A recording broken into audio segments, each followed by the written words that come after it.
Hi மக்களே! இன்னைக்கு Sunday அப்படின்றதுனால, இன்னைக்கு மத்தியான சமையலுக்கு முன்னாடி காலையில அம்மா டிஃபன் எதுவும் வேண்டான்னு சொல்லிட்டா.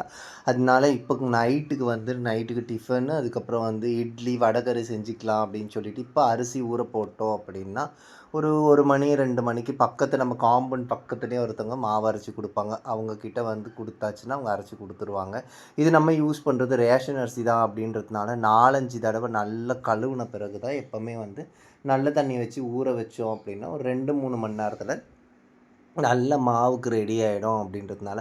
அடுத்தது சாமான் கிடக்குது. நெறைய சாமான் இருந்துச்சு மக்களே. அந்த சாமானெல்லாம் கழுவி வச்சா தான் அடுத்தது மத்தியானத்துக்கு சமையலுக்கு நல்லா ரெடி ஆகும் அப்படின்றதுனால, இந்த சாமான்லாம் கழுவிட்டு, இன்னைக்கு நம்ம ஊர்ல மழை காணல. காலையிலேருந்து மழை கொஞ்சம் கம்மியா இருக்கு. அதாவது வெயில் தான் அடிக்குது அப்படின்றதுனால கொஞ்சம் துணி இருந்தது. அத நல்லா துவச்சு போட்டுட்டு, அப்புறம் சாமான் கழுவி வச்சுட்டோன்னா சமைக்கிறதுக்கு ஈஸியா இருக்கும்னு சொல்லி, ஆனா கோழிய இன்னும் பண்ணையில இருக்க கோழி கூண்டுலேருந்து இன்னும் தொறந்து விடல. ஏன்னா அது வந்துச்சு அப்படின்னா வீட்ட தொறக்க விடாம ஒரே அமர்க்களம் பண்ணும் அப்படின்றதுனால, அதுக்கு கொஞ்சம் அரிசி கொஞ்சம் எடுத்து வச்சு, அரிசிய போட்டுட்டு அப்புறம் கோழிய தொறந்து விட்டுடலாம்.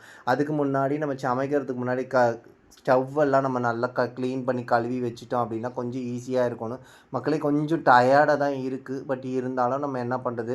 அம்மைக்காக எல்லா வேலையும் செஞ்சு தானே ஆகணும். இன்னொன்னு நாய், ஜிப்ரி, அப்புறம் ப்ரௌனி பாக்ஸ் இந்த நாய்க்குட்டிங்கள்லாம் இருக்குது நம்மள நம்பின்னும்போது அதுக்கும் சாப்பாடு போடணும். அது இல்லாமல் நம்ம தெரிஞ்சவங்க இன்றைக்கி ஊருக்கு போயிருக்காங்கன்றதுனால, அவங்க வீட்டு நாயை வேற கொண்டு இங்கே விட்டுருக்காங்கன்றதுனால, அதுக்கும் எல்லாமே செய்யணும் அப்படின்றதுனால எல்லா வேலையும் செஞ்சிட்ருக்கேன் மக்களே. கோழி தொறந்து விடுறதுக்கு முன்னாடி அரிசி கொஞ்சம் ஊற வச்சுருந்தேன்.